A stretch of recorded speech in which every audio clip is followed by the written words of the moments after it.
हो रहा है रिकॉर्ड। ठीक है भाई, चलो दैट्स गुड। इसमें आइकॉन बन गया। चलिए, जिन बच्चों को ये हो भी गया कोई दिक्कत नहीं है, एक बार देख लेंगे, फिर दोनों बैचेस आपस में कंबाइन रहेंगे ना, बेटर रहेगा। कंडक्शन बैंड थ्योरी में फर्स्ट पॉइंट है, according to conduction band theory solids have two specific type of region, bracket में बैंड। उसमें पहला है बैलेंस बैंड, दूसरा है कंडक्शन बैंड। अगर आप इन दोनों बैंड्स को ध्यान से समझ लेंगे, उसके बाद जब आप दोनों बैंड्स को ध्यान से समझ लेंगे तो फिर ऑटोमेटिक सी बात है, आप इसको बहुत इजीली समझ जाएंगे, कौन फुल करंट पास करता है, कौन हाफ करंट पास करता है, कौन बिल्कुल करंट पास नहीं करता। पहले इस फर्स्ट वाले बैंड को समझ, बी को, this region is present in the lower part of solid, consists of valence electrons। ये जो रीजन है वैलेंस बैंड का, वो प्रेजेंट होता है lower part of solid, solid के लोअर पार्ट में, कंसिस्ट ऑफ वैलेंस इलेक्ट्रॉन्स, जिसके अंदर वैलेंस इलेक्ट्रॉन्स होते हैं, consist of valence electrons. It have low energy, इसका एनर्जी कम है, it have low energy, thus electrons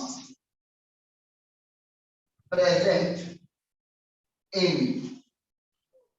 this region do not participate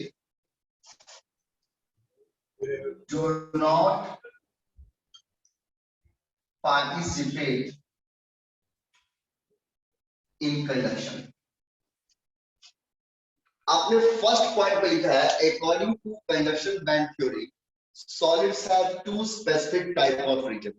solid में दो विशिष्ट टाइप के क्षेत्र होते हैं, ए है वैलेंस बैंड Eb और बी है कंडक्शन बैंड C। उसके बाद आपने पॉइंट नंबर 2 में क्लियर कर दिया, बैलेंस बैंड जो है ये ऐसा रीजन है जो सॉलिड के लोअर पार्ट में है, बॉटम की तरफ, और इसके अंदर बैलेंस इलेक्ट्रॉन्स हैं जो आउटरमोस्ट शेल में होते हैं। आप लोगों ने 11th क्लास में पढ़ा है, electrons present in the outermost shell of atom, इसे बोलते हैं valence electrons. It have low energy, इसका एनर्जी कम है, thus electrons present in this region do not participate in conduction। इसलिए इलेक्ट्रॉन्स जो भी बैलेंस बैंड में आएंगे वो उसमें प्रेजेंट जरूर है, लेकिन वो कंडक्शन करने में हेल्प नहीं करते। फास्ट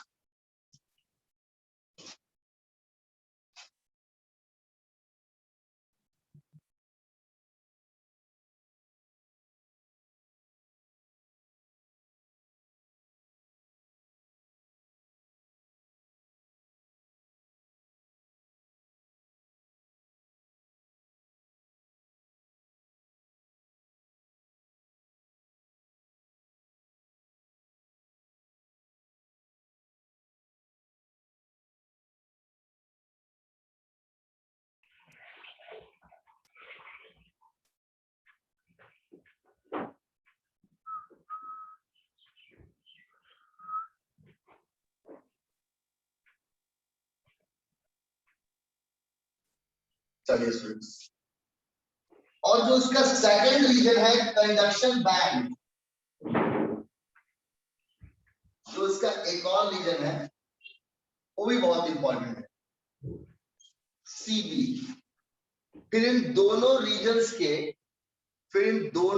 रीजन्स के अरेंजमेंट को देखकर हमको समझ में आ जाएगा कौन पास करेगा कौन नहीं पास करेगा। कंडक्शन बैंड में है this region is present in the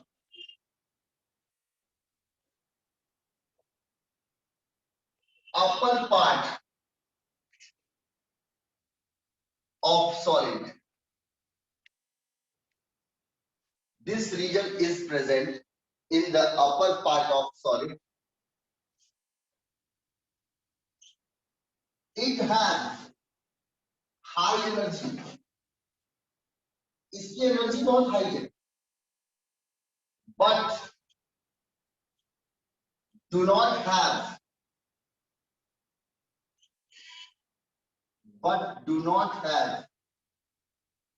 electrons,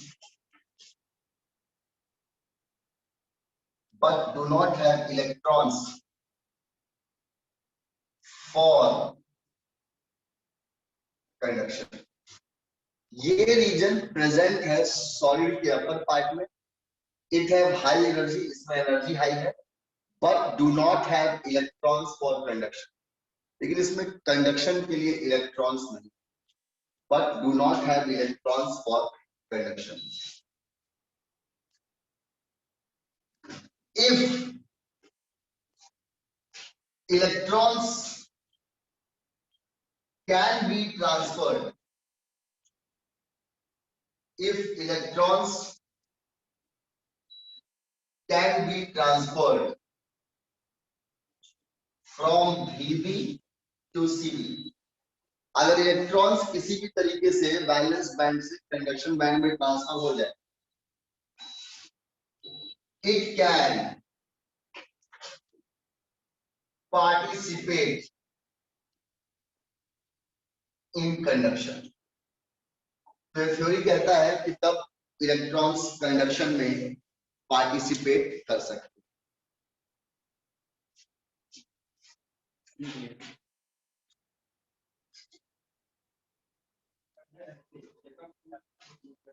यानी स्टूडेंट्स, जो आपका फर्स्ट पॉइंट है,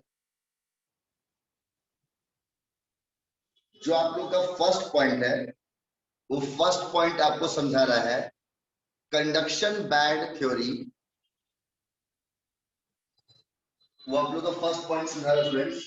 जो आपका कंडक्शन बैंड थ्योरी है, वो बोलता है कि पूरे सॉलिड्स को ये लोग दो स्पेसिफिक रीजन्स में डिवाइड करता है.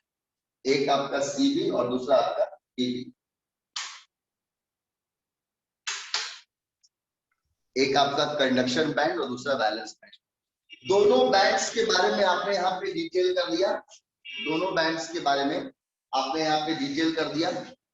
वैलेंस बैंड सॉलिड के लोअर रीजन में है, इसमें इलेक्ट्रॉन्स होते हैं, लेकिन लो एनर्जी की वजह से ये इलेक्ट्रॉन्स कंडक्ट नहीं कर पाते, करंट ट्रांसफर करने में पार्टिसिपेट नहीं करते. और जो कंडक्शन बैंड है, ये रीजन प्रेजेंट है अपर पार्ट ऑफ सॉलिड में, सॉलिड के ऊपर के हिस्सा में. इसमें हाई एनर्जी होती है, लेकिन इसके पास इलेक्ट्रॉन्स नहीं होते कंडक्शन के लिए. अगर इलेक्ट्रॉन्स ट्रांसफर किए जा सकते हैं वैलेंस बैंड से कंडक्शन बैंड में, तो ये पार्टिसिपेट करता है कंडक्शन. चलिए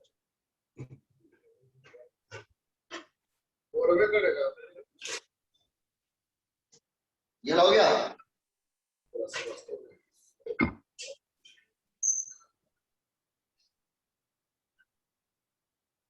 दिख नहीं रहा है कुछ सर.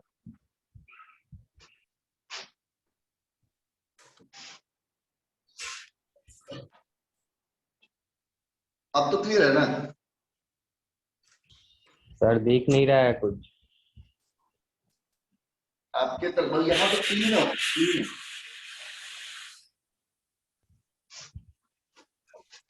यहाँ तो वो एकदम क्लियर है.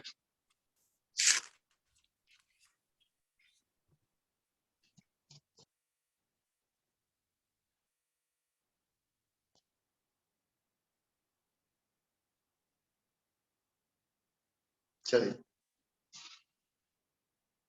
This region is present in upper part of solid. It have high energy but do not have electrons for conduction. If electrons can be transferred from VB to CB, it can participate in conduction. अब देखिए मेरे बच्चों, उतना तो सुन के हम लिखेंगे। अब देखिए मेरे बच्चों, पहले हम लोग कंडक्शन बैंड थ्योरी को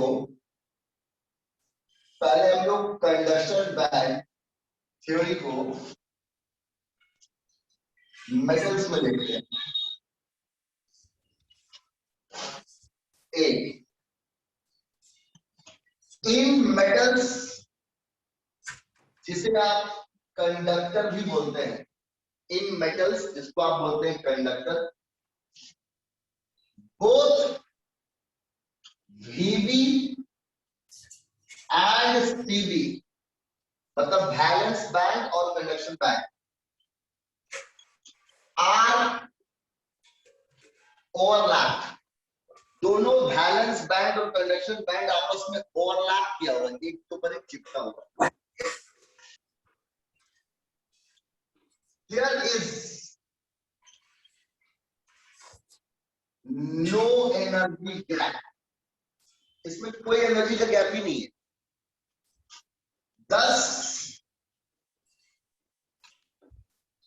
all electrons of VB easily get transferred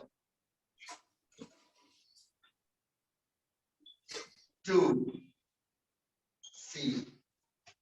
इसलिए जितने भी इलेक्ट्रॉन्स वैलेंस बैंड के हैं वो आसानी से ट्रांसफर हो जाते हैं कंडक्शन बैंड।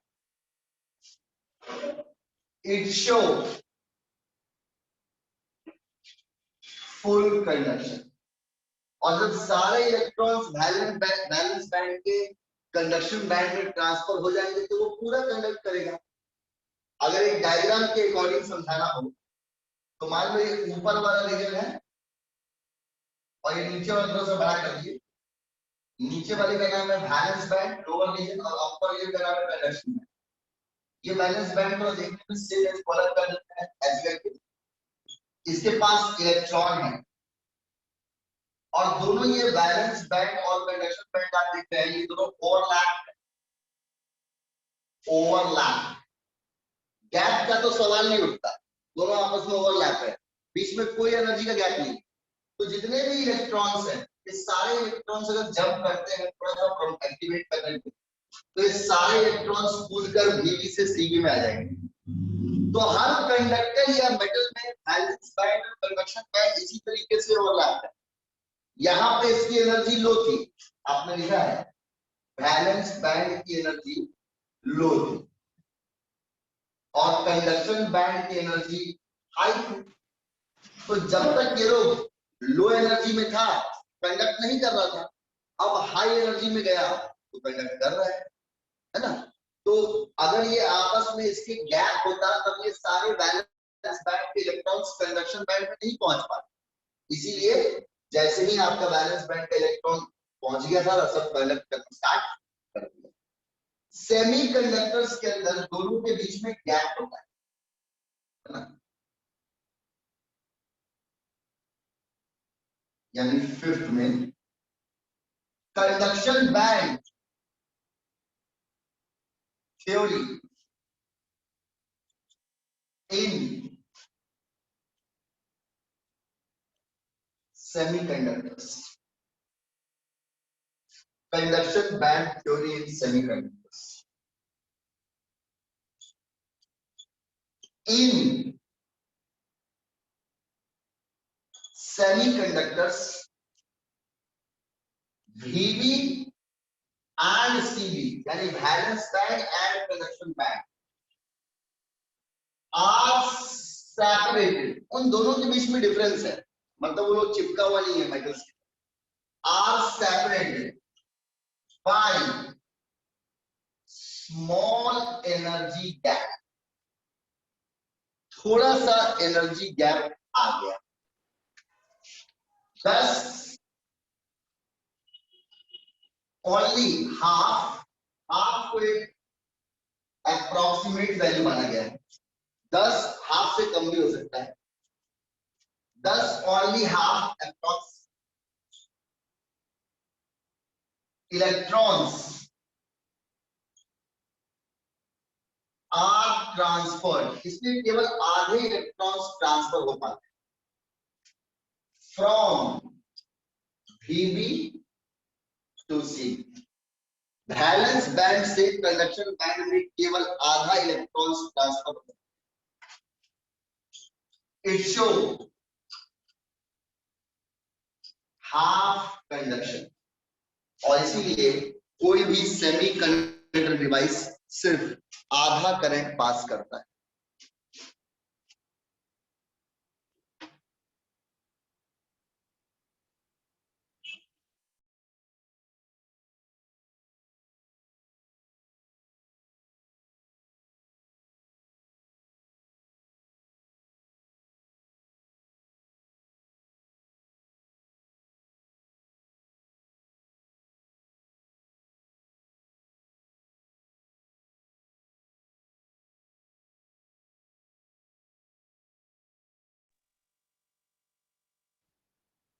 और 10 मिनट का दिया, उसके बाद फिर से ज्वाइन कर जाइएगा। मेटल्स वाला जो कंडक्शन बैंड थ्योरी बता रहा है, उसमें बोल रहा है कि जो उसका ऊपर वाला कंडक्शन बैंड है और नीचे वाला जो उसका वैलेंस बैंड है, वो दोनों ओवरलैप है, आपस में एक दूसरे से चिपका हुआ है। लेकिन जो conduction band theory semi conductors में बोल रहा है, उसमें बोल रहा है कि सेमी कंडक्टर्स में वैलेंस बैंड और कंडक्शन बैंड दोनों के बीच में सेपरेशन है, are separated by small energy gap. तो इलेक्ट्रॉन्स लो एनर्जी से जंप तो कर रहे हैं, पर एनर्जी गैप होने की वजह से आधा इलेक्ट्रॉन्स बस वैलेंस बैंड से कंडक्शन बैंड में जंप कर पाए, इसलिए आधा ही कंडक्शन करता है।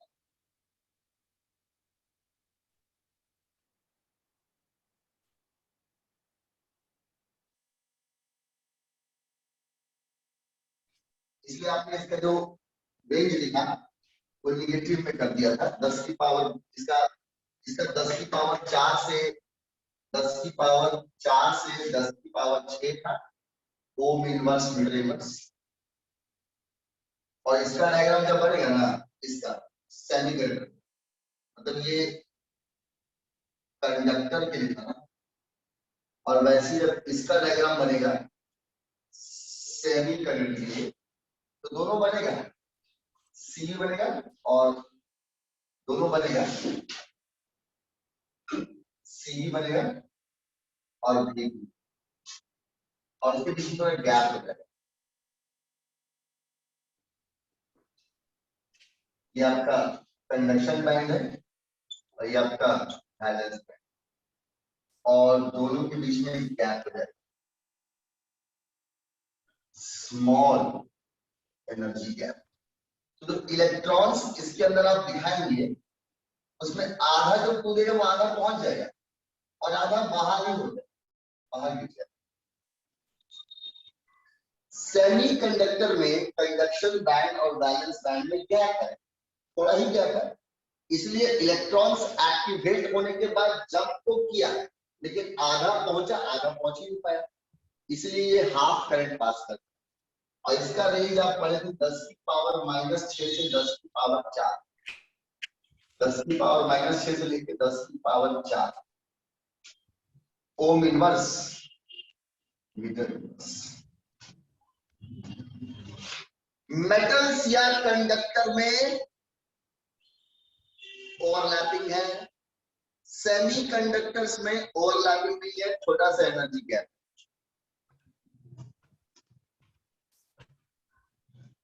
बन गया तालियां? माही वे। Yes sir.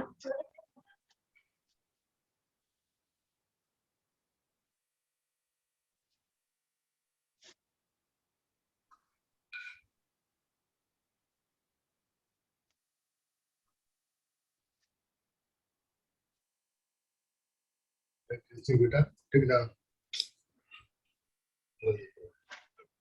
अभी की लास्ट इसका conduction band theory in insulators. Common sense से आप लोग समझ सकते हैं, इसमें Vb और Cb के बीच में लार्ज एनर्जी गैप होगा, फॉरबिडन जोन, बहुत सारा जगह खाली होगा। तो इलेक्ट्रॉन्स Vb में होते हुए भी वो जंप भी करेंगे तो भी Cb तक कोई नहीं पहुंचता, इसीलिए ये लोग करंट पास नहीं करता। In case of insulators bracket में bad conductors, in case of insulators bracket में bad conductors, both Vb and Cb are separated by large energy gap.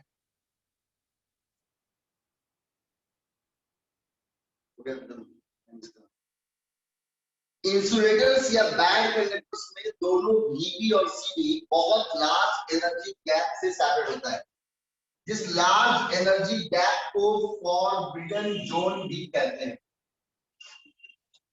Thus, no electrons of Vb are transferred to Cb। इसलिए कोई भी electrons valence bond का conduction bond में transfer नहीं होता। It passes no current, और वो कोई करंट पास नहीं करता। इसका डायग्राम बनेगा तो Cb यहां बना और बहुत ज्यादा गैप दिखा दीजिएगा Vb में। ये हाई एनर्जी लो एनर्जी है, और ये बीच का हो गया लार्ज एनर्जी गैप। अब बैलेंस बॉन्ड में इलेक्ट्रॉन है नहीं, फिर भी कोई भी कूदेगा तो कोई भी नहीं पहुंच पाएगा, इसीलिए कभी भी इंसुलेटर चार्ज को ट्रांसफर नहीं करता। तो प्यारे बच्चों, ये थ्योरी आपको क्लियर समझाती है हर सॉलिड के अंदर दो तरह के क्षेत्र होते हैं। हर सॉलिड के अंदर दो तरह के क्षेत्र होते हैं, बैलेंस बैंड और कंडक्शन बैंड। और थ्योरी आपको क्लियर बता रही है, मेटल्स या कंडक्टर्स में Vb और Cb आपस में ओवरलैप है, सारे इलेक्ट्रॉन्स आराम से ट्रांसफर हो जाते हैं लो एनर्जी से हाई एनर्जी। तो